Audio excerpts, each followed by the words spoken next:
Bie arabai juillet kalo tile 7 san 2021 aw minnu sɔgɔlen ma n'an bɔlɔlɔ kan na Mali kɔnɔ ani Mali kɔ kan an b'aw fo f'aw sigiyɔrɔ la nin ye Bamanankan kunnafoni suru waati selen Mali Kibaru jabaranin kan aw bisimila.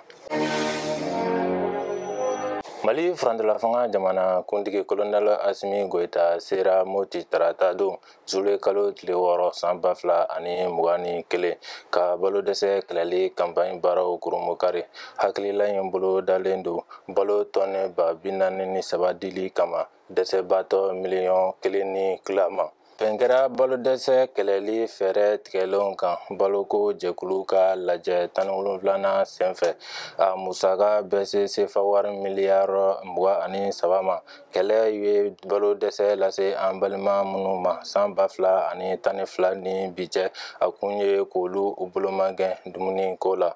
Nin ye Frandela fanga jamana kuntigi siɲɛ fɔlɔ ye ka don jamana kɔnɔ taama la kabini a sigira jamana kuntigiya la juillet kalo tile 7 san 2021 ka taama in fɔlɔ Moti la o tɛ gansan ye sabula basigibaliya fanga ka bon kosɛbɛ ye o de ye balo dɛsɛ fanga bonya u kan.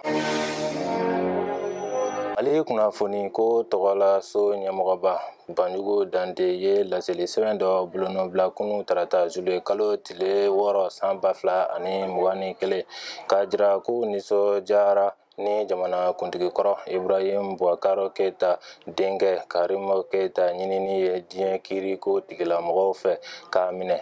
Ale de tun ye lakanako jɛkulu ɲɛmɔgɔ ye député bulonkɔrɔ la Ibrahim Boubacar Keita ka fanga kɔnɔna na. Karim Keita nɔ minɛlen don kunnafonidila Burema Ture latununi ko la. O tun ye kunnafonidi sɛbɛn le suɛnsi sɛbɛnba dɔ ye. Burema Ture ɲɛmatununa san 2016 juin kalo tile 29 hakilina jiginna Bamako komini 4nan kiiri tigɛso de ye yamaruya di juillet kalo tile 5 san 2021 ko ka Karim Keita ɲini k'a minɛ sabula ka tɔgɔ bɛ ka fɔ Burema Ture tununi ko la kosɛbɛ. Kabini Burema Ture ɲinini daminɛna nin ye a san 5 ye mɔgɔ caman lamɛnna a ko la fo n'a kɛra Karim Keita ye.